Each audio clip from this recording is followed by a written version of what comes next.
Roll Tide, everybody. It is official. Alabama has a new football coach. We're going to talk about it now, right here on the Bama Tailgate YouTube channel.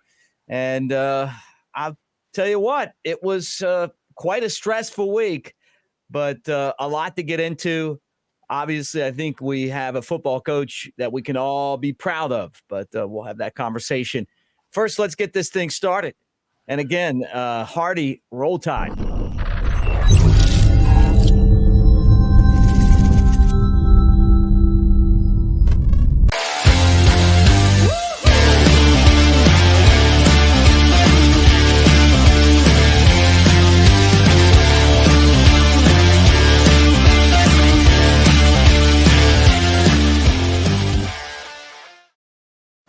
What do you say, everybody, with my partner over there, Big Elmo? I'm Mick Gillispie. Great to have you guys.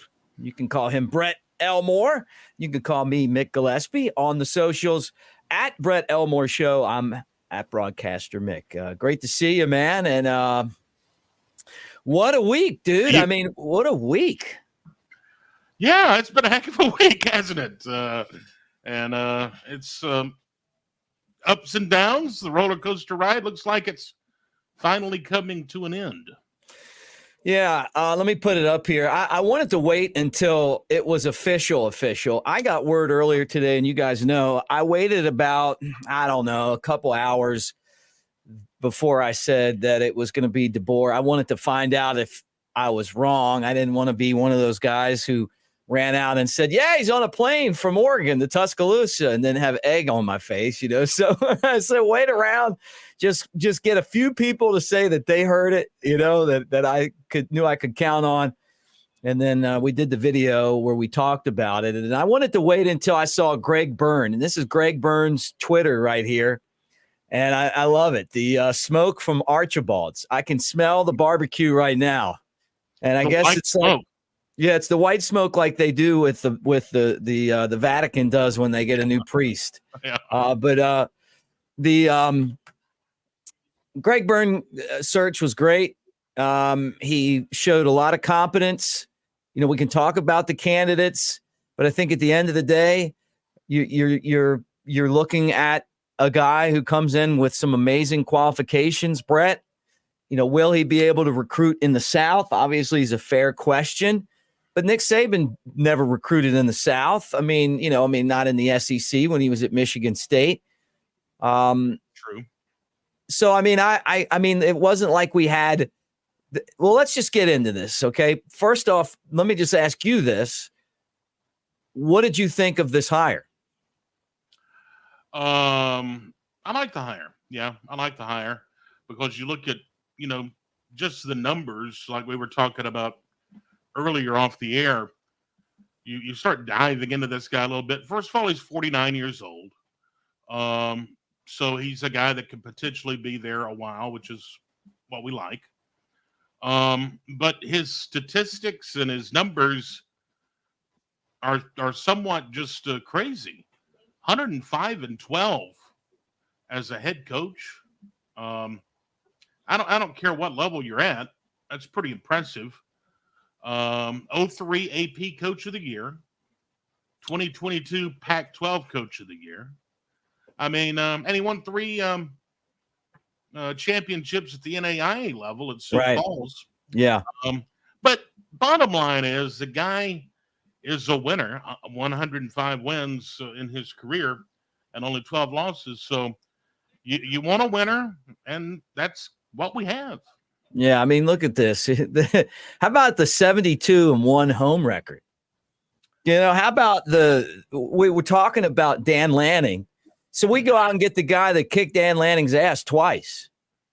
Right. 72-1 at home. That's impressive. But let's be realistic. He's coming to the SEC, and his first SEC home game at Bryant-Denny Stadium is going to be against Georgia. Hey, Demetrius from North Carolina, my truck driving buddy. Roll Tide, man. Great to see you. Shout out to you, man. And thank you guys for all of the, all of the comments. And make sure that if you're just hanging out with us for the first time that you like and subscribe. We get on here and do this a lot. Our show's brought to you by Pearl River Resort over in Choctaw, Mississippi. If you would have gone to Pearl River and put your money down at the Timeout Sports Lounge and Sportsbook on a replacement for Nick Saban, who would you have picked at the beginning of this process? Lanning. Yeah, I wish I would have had DeBoer when he was about what was it, plus 2,000 or something? Yeah, it changed fast. Like it was like all of a sudden it was like boom. It got the number kept getting smaller and smaller. It was like, damn it, I should have done something. But no, I'm not. Looking at the list of candidates, Lanning, I probably would have been my bet, and I thought he was going to come, but obviously not. And but I'm happy with this, and we need to get behind this guy, And I think the players, he's on the plane heading toward Tuscaloosa, as reported by the man, Greg Byrne. And the first thing he's going to do is talk to these guys and try to, like Isaiah Bond talking earlier about getting into the portal, and he's got to talk these guys down and back in. Now, I will say, when the announcement was made that this guy's going to be the new coach, Caleb Downs posted a highlight reel and tagged Alabama football in it, which a lot of people are saying is a good sign. We needed someone quick to prevent a mass exodus, and according to the Seattle newspaper, the Seattle Times, there's huge fallout right now with their players in Washington. Right. Well, look, Brian, you got a great question, and I'm going to tell you what I know. I heard that Grubb is negotiating to become the head coach, and that was one of the holdups on kind of moving all the process forward. DeBoer was coming, and then they were working on that. I got that from a really good source earlier today. So I'm expecting the guy that Alabama wanted to hire as their offensive coordinator last year that stuck around instead of coming to Tuscaloosa to be the next head coach at Washinton. And I think if he doesn't get the job, then he'll come and join the staff. But I don't think that's going to be an option. I just, from what I heard, and I'm telling you, I have a great source on this, they were talking to him about taking the job. And Shane Lance at the Seattle Times, they've released a list of the top 5 candidates, and the offensive coordinator, Ryan Grubb, is at the top of the list. And I would really think if he's offered the job, he'll probably take it. Yeah, I mean, you got to figure that. Yeah. So some thoughts for me right away, and I text my old radio partner in Tuscaloosa, a guy named Ryan Fowler, and I said, you got to come on and do a show with me because we've covered – I'm old now, I guess. I mean, I've got gray hairs. You do too. Yeah. I do. Brett, yeah. And I can tell you, first off, the 17 years with Nick Saban flew by. I mean, absolutely flew by.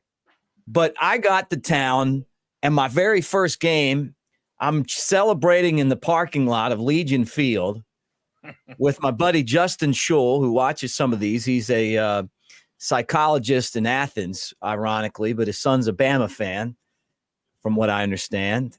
Good for him. Young Watt, yeah, a little influence from Uncle Mick.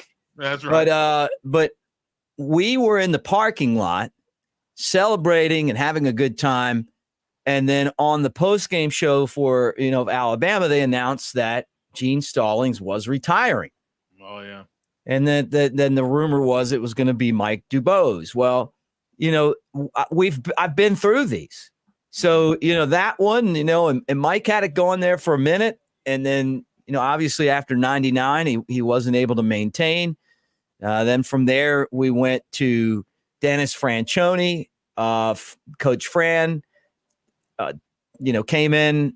Mike Dubose was I think a defensive coordinator, and wasn't a great fit. He was a good defensive coordinator, but not a good head coach. Dennis Franchione was okay. You guys know how that ended. He left. Alabama was also under probation, which hurt both of those guys. I think that they were. The NCAA was kind of after Alabama with Stallings, and then they were after Alabama with Dubose. And then by the time Franchione got there. They were dealing with that. He stayed a couple of years. He didn't like dealing with the administration, from what I remember, too, the behind-the-scenes stuff. He leaves. They hire Mike Price. You remember how that turned out. That is probably why one of the reasons that Lane Kiffin did not get an interview. Then, at least from what I understand, he didn't get an interview. Then you go from that to who was that? Mike Shula, who did a really good job of bringing Alabama out of probation, and then obviously Nick Saban, right? But this coaching search. Did we mention Price? Yeah, Mike Price. Yeah, because I said Lane Kiffin. He had the off the field stuff. Yeah. Lane Kiffin was probably the name that a lot of people wanted to see, and a lot of people still are talking about. But I've said it in my videos, and I'm telling you guys again, he was never an option, and it had nothing to do with his ability to coach offense. It was his decision-making ability, the way that he left the university, the Joey Freshwater stuff. Alabama's not a place where that flies. And eventually I don't know if he's made a change or not. That's not for me to say. I'm not even judging him. I don't even care what he did or didn't do. But in Alabama, when you become the head football coach, it's a lot more than just coaching football games. You're more popular than the governor, and it's a role that you really have to behave yourself in. Right? Is that a Bull Corey way of saying it? Yeah, be good or be gone. Be good or be gone. So then this coaching search, though, Brett, what I'm getting to was one of the best conducted football coaching searches that we had. We just pulled a coup off Alabama on college football by stealing the guy that had the team that was a runner-up in the college football playoff, bringing him to town. And I'm telling you right now, you talk about a guy that's going to want to be back there again. You talk about a guy that's hungry to win that championship. It's Coach DeBoer. I think if you couldn't get Kirby Smart, which I've said it over and over again, sure, and you couldn't get Steve Sarkisian, and then all of a sudden you get into a different group, and I don't know that he's not. In my mind, he may be a better hire than Dan Lanning. Yeah, I could agree with that. I'm just concerned. My main concern is the recruiting, and we'd mentioned that. And, they had, let's be honest, they had a very poor showing in their recruiting this past go around. I mean, not you, Brett. I'm just laughing at Brian's comment. Oh, whatever. But anyway, he had a poor showing with a 36 overall class, and they only got one top 100 recruit, this edge rusher, and no 5 stars, 7 4 stars, 9 3 stars, and finished right behind Mississippi State. Yeah. That concerns me a little bit, especially when you're coming off a year where like you mentioned, you've beaten Oregon and you played for a national championship. Right. What you got to look at, Brett, is what he did in the transfer portal. You're not talking about the same program that we have here. Do you think that he wants to go and have to get everyone out of the transfer portal?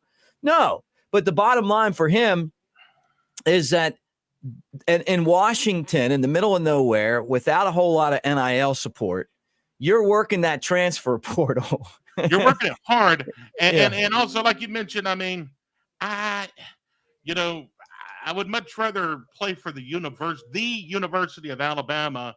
No disrespect to Washington, but I'd rather, Seattle, it rains there a lot. And it's not a college football hotbed either, man. I mean, this guy's won in places that you don't normally win. I think that's a good indicator that when you come and you have the resources, that you're going to be able to get the job done. And if he doesn't, look, man, I mean, this is a business.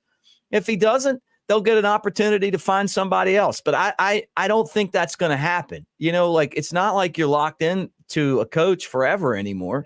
No, But and I was just playing devil's advocate.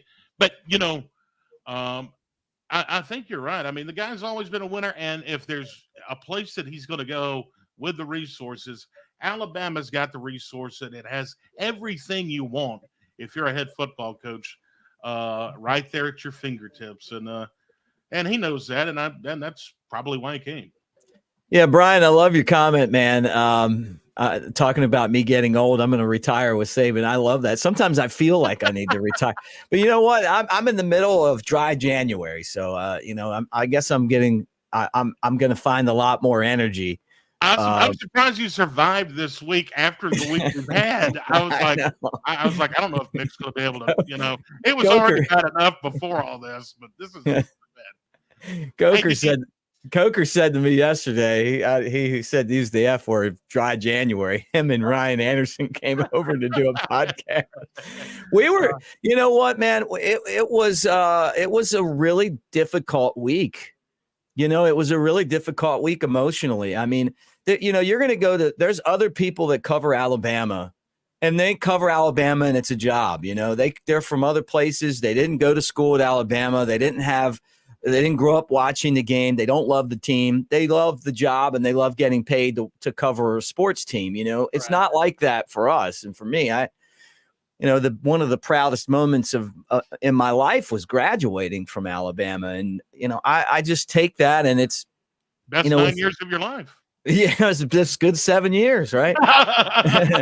But I love the university, and I've absolutely enjoyed the run. I remember I was going to games when we weren't good, and then obviously enjoyed going when we were. So it really was sitting in here yesterday and kind of talking with Jake and Ryan, who played for Nick Saban, and what the program meant. And and then I put out a video earlier today. I'm sure most of you guys have seen it, but if not, check it out. That's when I was putting out that I pretty much knew that it was going to be DeBoer at that point, and we were still hours away from the announcement coming.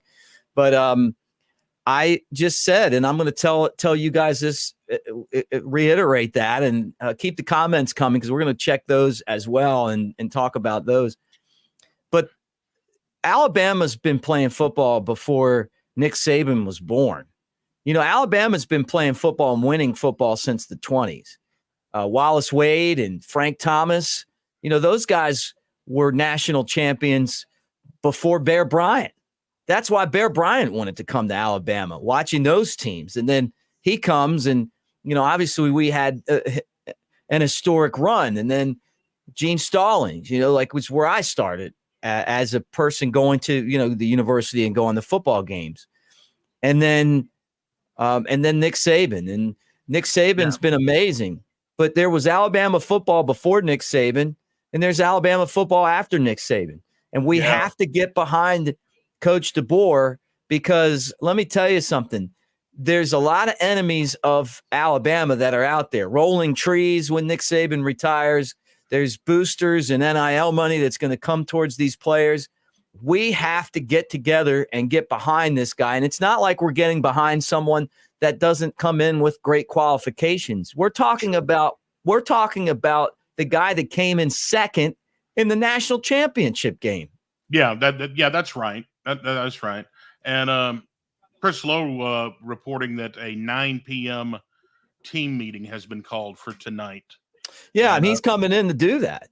Yeah, and appreciate Perry for the kind of heads up. Trying to keep an eye on Twitter and all the socials and everything. But yeah, well, this is and D. Campbell says, like, the recruiting classes are the concern.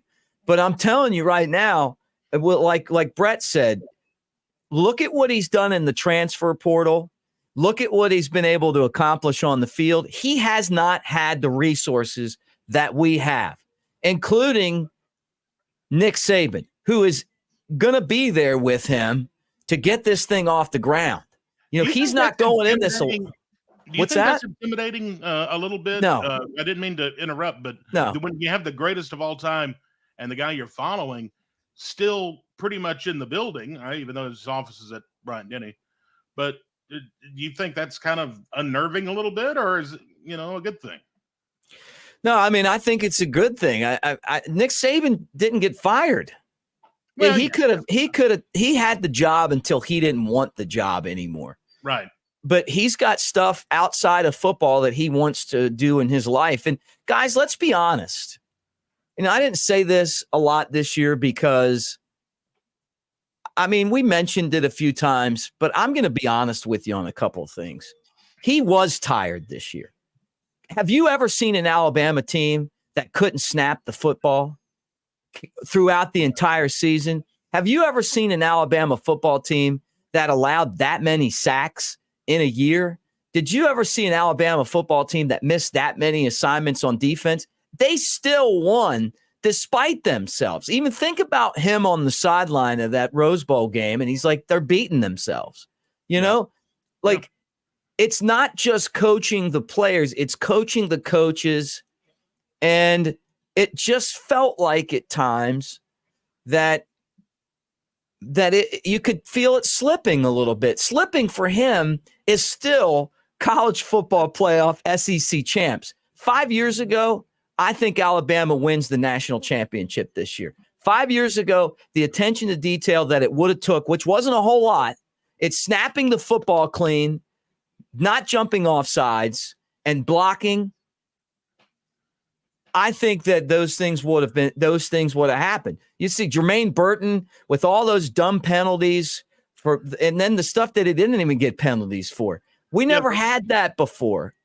The fundamentals. Yeah, it's just little stuff. The fundamentals. And you're right. It just seemed, and so many of us have talked about it, we talked about it on the after some of the ball games and even on some other shows. He didn't have that fire.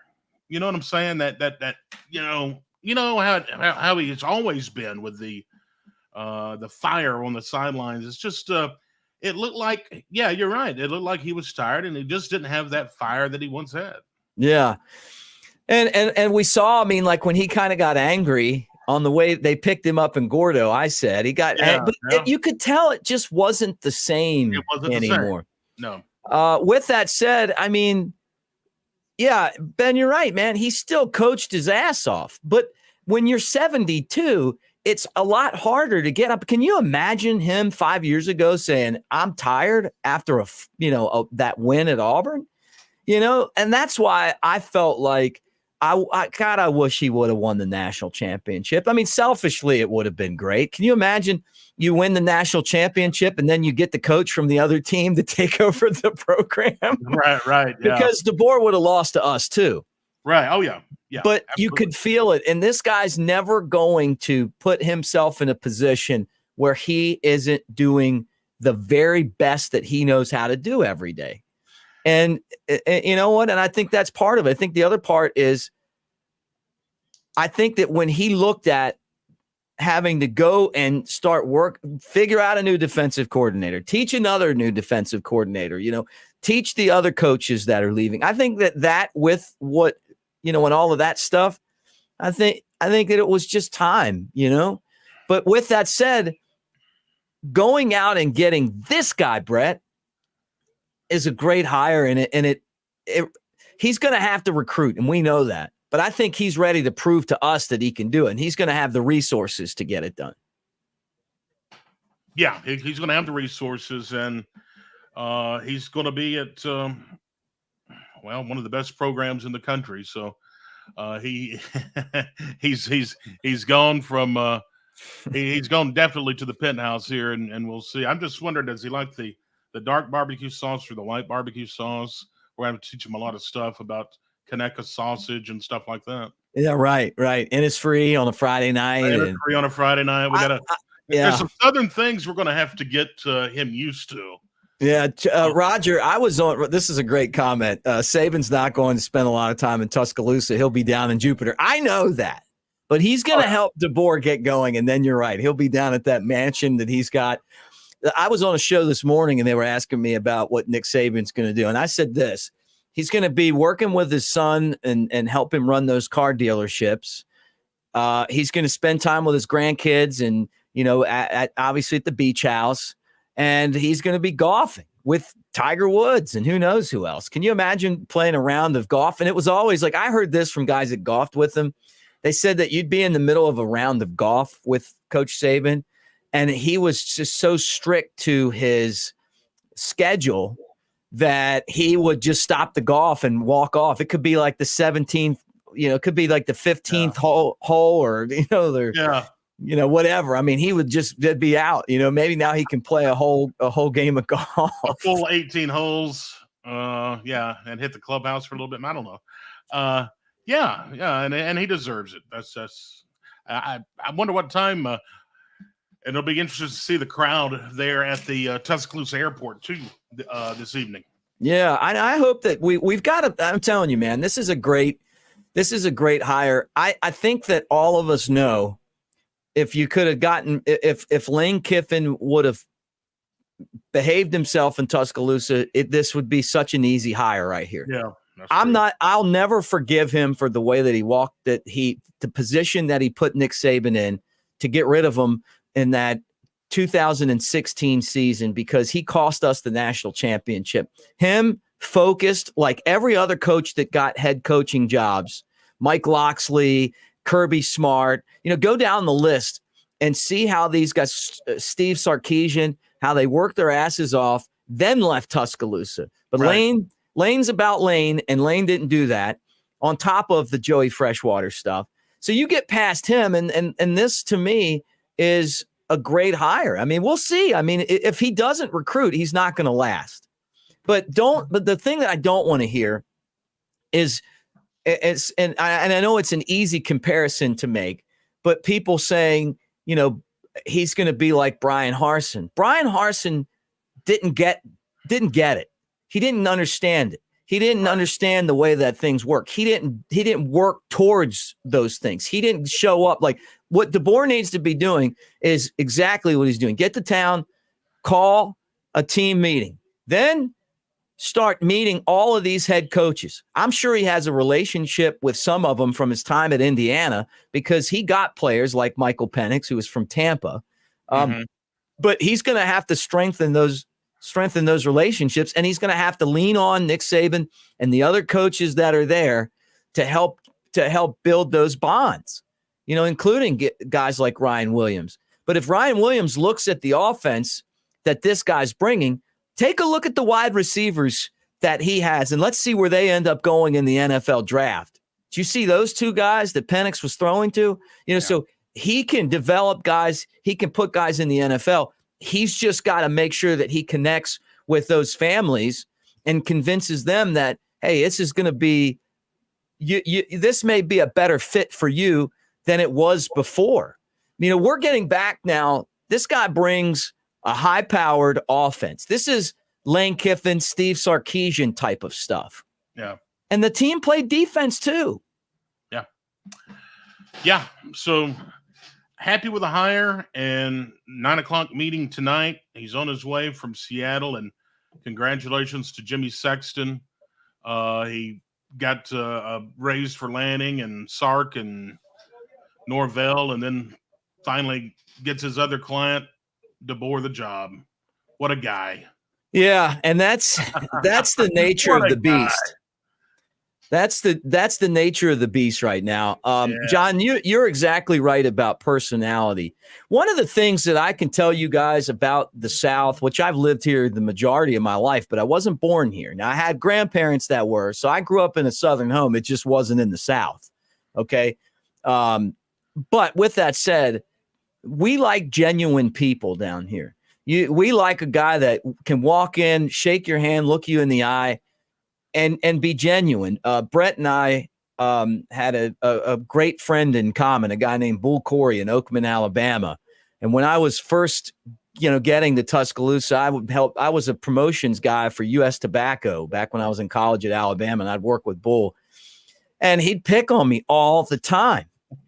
And at first I was like, what is going on? I mean, this guy's wearing me out. And then when I started to laugh at myself and then give it back, I was family.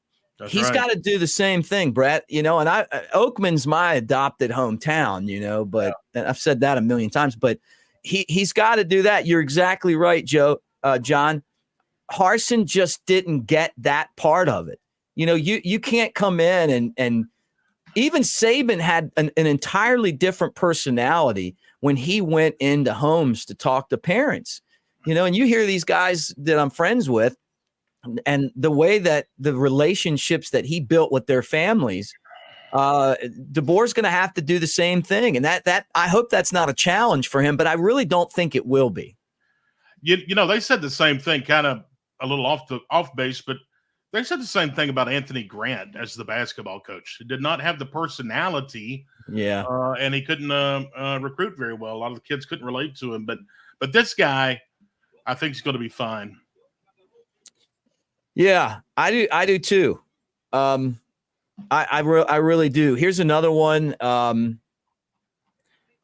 Just think, Mick, how much money have Coach Saban caused other programs and buyouts, coaching salaries and increases? Yup, and more yup. I mean, Yep. I wonder how many, and I don't have this offhand, Brett. He outlasted every single coach in the conference, probably twice at least, right? Yeah. Yeah, he he did. And the goat. We went from DeBoer, the goat, to DeBoer. Roger says, I think he's going to surprise a lot of people. Yeah, I do too. I mean, I was worried that if Alabama didn't get Lanning and they didn't get DeBoer, then where are you at that point? Yeah, I think you're in a world of trouble. I think is where you are. You were talking about the sacks. Here's an interesting stat here. Washington's offensive line allowed 12 sacks during last season. 12 sacks in an entire season compared to Alabama's 47. Wow. Isn't that crazy? Yeah. Yeah. What was and you guys in the comments section jump on this as well. What was your week like? Are you asking me? Well, you start. Yeah, you started. My week was, like I mentioned, just it's sort of been a roller coaster all week, since the announcement at least. Crazy weather today. Maybe some snow here, by the way, Mick, on Monday night. Wow, not down here. It was like 60. Oh, it was nice after the storms, but yeah, a crazy week. But like I was talking to you earlier, I'm glad this is over with. And two, Greg Burns said 72 hours, and he was right. They had someone in place. What has it been from the time that we actually got a little bit of word? What was it? 48 hours? Yeah. About 48 hours. Yeah. Travis says, and he comments a lot. Always love hearing from you, Travis. A lot of us knew Kiffin wasn't coming, too immature, building his own thing at Ole Miss, no doubt about it. And Kiffin, Ole Miss is a great spot for him. You can get away with the stuff there that you can't get away with. Plus your arch rivals, Mississippi State. I mean, can you imagine? Yeah, they're not dealing with Auburn, but yeah. Some of it made out this is a ground-shaking, earth-breaking announcement, but it wasn't. I look, if you compare this, though, to every other hire that we've had outside of Bear Bryant and Nick Saban, this is pretty significant. I mean, the fact that the guy was 25-2 in Washington and 14-0 at home, and comes in with 3 national championships in the lower divisions, has found a way to win. I mean, I think it is. I mean, I look at some of the other hires. Think about the other schools. You don't just get to poach a coach off of the school that was just in the national championship game. It just doesn't happen. Even if you're like Tennessee they go out and get hires, and all, how many of their hires, when they're, a school with a lot of tradition, and you look at all the hires they had, the Butch Joneses and the, Derek Dooley's, and even the guy they have now. I mean, they kind of lucked into him, but he didn't look so good this year. Georgia Georgia hired Kirby Smart. If the timing was different, we'd have had him, and he would have never went there, even if the job was open. They kind of lucked into it. The guy'd never been a head coach, So I mean, that's what I'm saying by. It might not. You're right. This isn't when Nick Saban showed up. There's probably not going to be 100 people and a lady, planting a kiss on his cheek at the airport. Brett, where is she now? She died. What? Yeah. Oh no, I hate to hear that. Yeah, years ago. Yeah. Wow, I hate to be a man. Yeah, look at what you've done, man. Now look what I've done. I've ruined the show. Well, she was great. I love that.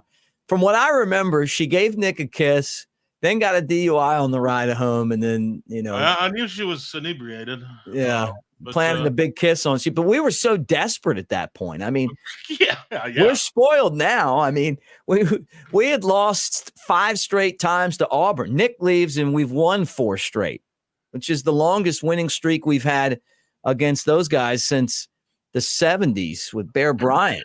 Yeah.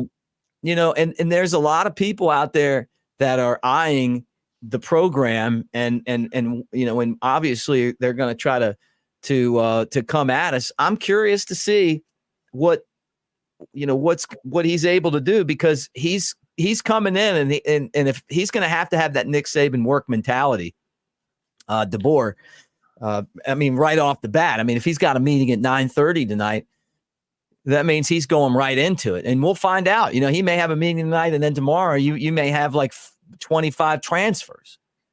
Tonight's the most important meeting he's had in college football in a long time. Oh, the biggest of his career, biggest team meeting of his career for sure. But you're right. I mean, he's had success, but he's had success at places that just does not have the resources Alabama has, and he should do well here. This guy, a little bit about him. He grew up in Millbank, South Dakota, a town with 3,500 people there. He was raised by a single mother, small town roots. Those, what more can you do? 3 NAI championships, and then he moves up to the higher ranks and has even more success there. Yeah, I mean, that really is something. I mean, like he was a great football player too. Yeah. But his track record of success to me is what I like. Them beating Texas this year after they beat Oregon, and they had a good game plan against Michigan. They didn't have the beef up front to try to stop Michigan. And Alabama would have beaten them too. Yeah. But, all right, here's a great question. Brandon wants to know thoughts on what's happening at quarterback moving forward. Milroe doesn't look like the guy he's worked with before. Well, Penix, obviously Penix, when Penix was younger, the first time I kind of got an idea of who Kalen DeBoer was watching him at his offense with Penix at Indiana, and they were really good. And that was the first time that they were ever that Indiana was ever even decent. And then the minute he left, they stunk again, right? Back to like normal Indiana football.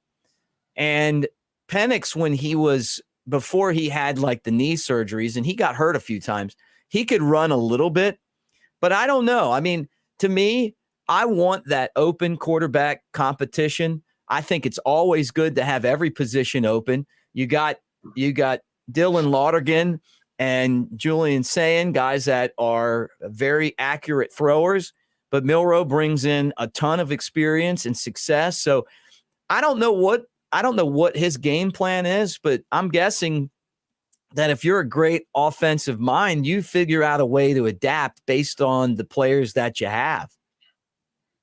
Yeah, you form everything around the talent that you have and build around that. And obviously, he's got a lot of talent if he can keep them there. And I think he'll be able to. These guys need to band together and and like Coach Saban said, and I think, I think Coach Saban, that may resonate with a lot of the players too, because Coach Saban encouraged them to, play for one another, and obviously wanted them to support the new guy, whoever it may be. And like he said, he can still yell at them from, across campus anyway. Here's a great comment. And when you look at the 17 years of Nick Saban, and I have the night that Nick Saban retired that day, I couldn't sleep. I just thought about all of this kind of stuff, like how important it was in my career to be able to be around it. Mm-hmm. And D says Bama had some lean years before Nick Saban, and he talks about the sellout we had at the A-Day game, his first year. You're 110% right. People got behind him. And I remember I lived in Tuscaloosa at the time. And I remember it was so exciting to get there and support him. And then he used that to recruit. I still don't know that. I don't remember ever seeing. Well, I take that back. Coach Prime in a smaller stadium, but when he had his game, his spring game in Colorado, they had that same enthusiasm last year. It reminded me a smaller version of that because I think we have a much bigger stadium, but it was that helped Nick Saban go out and say, hey, man, these fans are ready for you guys to come here and be part of something special. And he's mentioned that in multiple interviews as one of the things that he remembers the most is that A-Day game. Yeah, no doubt. So great point there. And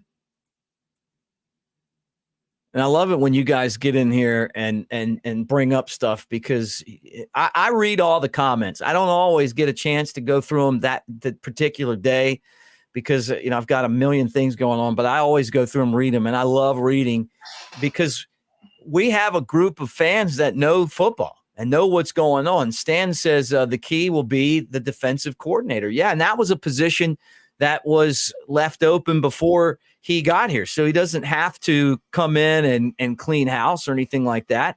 He gets to pick a defensive coordinator, and I'm curious to see what direction he goes. I really felt like it was going to be Tavarius Robinson or a big promotion for Tavarius Robinson. I heard through a source that Georgia was trying to entice Robinson to go there and help them. I'm guessing that Alabama was ready to match that or whatever.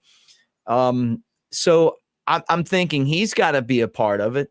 But DeBoer's going to have a lot of money to work with. And I wonder what his contract looks like. I mean, I can't imagine that he's going to get the same amount of money as Nick Saban. But with that said, maybe if he doesn't get that type of payout, they can use that money to get better assistants. I think he was making about $4.5 million at Washinton, if I read that correctly. So I'm going to be interested to see what his contract's going to look like. Yeah, me too. Let's go through a couple more of these, Brett. Okay. Brett, tell everybody about if you're anywhere near Jasper. Brett's got a huge event coming up. Trent Richardson's going to be in the house.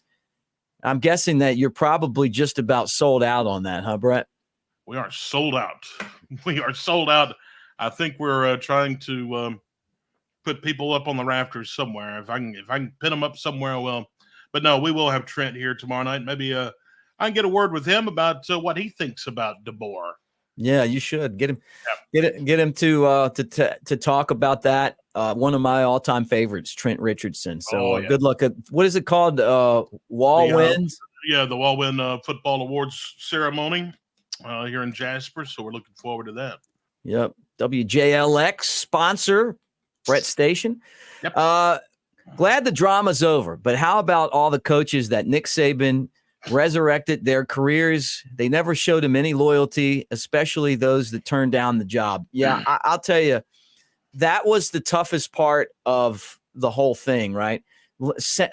Obviously, Kiffin being the biggest offender of that, but There were a bunch of, because I say this, the one thing that you can do before you try to leave town and take half the coaching staff with you is at least coach your ass off going into the college football playoff, right? And I don't feel like that always. I feel like that most of the time that happened, except with obviously with Kiffin.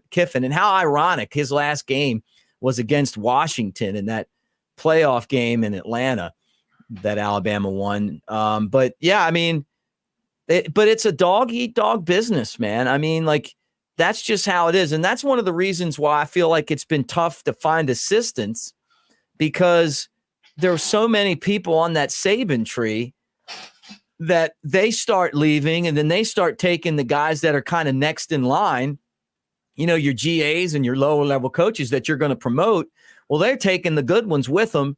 And then obviously the pickings got pretty slim when you're talking about having coaches at a bunch of major programs, Ole Miss and Texas and Georgia, and a bunch of other places, So I thought that was one of the things that was hard on him, Brett.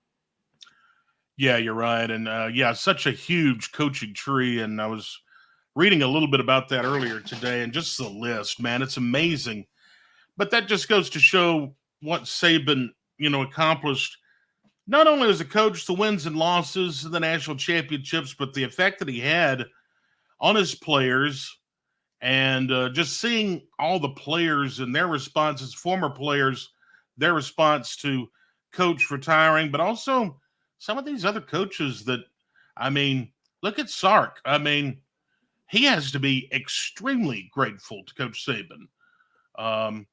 And so many, moved on, sort of like Kirby. The coaching tree was big, but he affected so many people in so many different levels. Yeah, no doubt. Mac, I am bringing back the call-in show, and I think I'm going to do one this weekend. And then once we do that, we'll figure out a time that works where we can we'll have a weekly call-in show. You guys get in the comments section and just give me a time that works. I think weekends are pretty good for us, but I could do it whenever.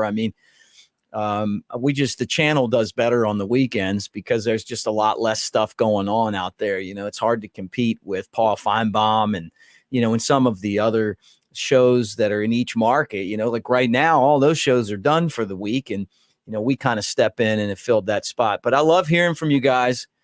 Obviously it's been something that I started doing when I was at the radio station in Tuscaloosa, and we never got any calls. I go and I work with my buddy Kyle Henderson on his channels, and we would get so many calls we couldn't stop answering them. And that's when I got to know a lot of you guys, and so I appreciate you guys being over here. But yeah, we definitely need to pick a day and just whether it's Sunday night or Saturday morning or, Tuesday night or something. We just need to pick a day and go with it. But I'm with you on that because now that the off season's over, the game plan on the channel is, have a new show that comes out every morning. And then when stuff happens, jump on, talk about it, and kind of just be fluid with the news. And, and that's kind of what this show is right here. So Brett, final thoughts after seeing, and let me put it up one more time, Brett. Let me put it up one more time. John, you're exactly right. Success means your coaches leave. I know. Unless you have, Dabo had a pretty good group there for a while. And it was because those guys enjoyed being around each other so much. It wasn't as much work for them as it was kind of like that family that they had. And obviously he hasn't had the same success. What's that? We really didn't hear much about Dabo during this whole thing, did we? No, I think they built in that. The reason why, to me, is that they made the buyout so high that I don't think he was realistic to hire. But he would. I'll tell you this. I think he would have been a great hire. But he's had some issues dealing with the NIL and the transfer portal, and they obviously are going to cost him. You got to be able to embrace that. And you look at what DeBoer has done with the transfer portal alone. He had Will Rogers transferring over there from Mississippi State. Mississippi State's all-time leading passer. So anyway, here's why we jumped on. Greg Byrne says that the plane has left Seattle. There's a team meeting tomorrow. We'll have some shows on here tomorrow. We're going to do a call-in show as well. Brett, good luck with your banquet, the Walwyn Awards banquet tomorrow night. I know you've worked your butt off on that. And thank you guys as well. I think this is a really exciting day for Alabama. We got to get behind the program and get behind Coach DeBoer and see if we can keep this thing rolling. I saw it done in Miami. When they had their dynasty, they bounced a couple of coaches in there, Butch and Larry Coker. There was a guy before that started the thing. I can't think of his name offhand right now, but they had successive coaches that were able to win. And we saw it at LSU when Nick left. It wasn't necessarily a dynasty, but you look at the quality of coaches that they had. I mean, some clowns, and both of them won championships. So, I think we're all right here. Brett, final thoughts. Player meeting tonight at 9:00. Looking forward to seeing what happens, getting the contract details, and finally hearing from the coach as soon as we hear about a press conference and an introductory press conference. We'll try to have it. All right. He's Big Mo. I'm Mick. Thanks for hanging out with us, guys. The Big Mo and Mick Show. We'll see you guys tomorrow. Roll Tide.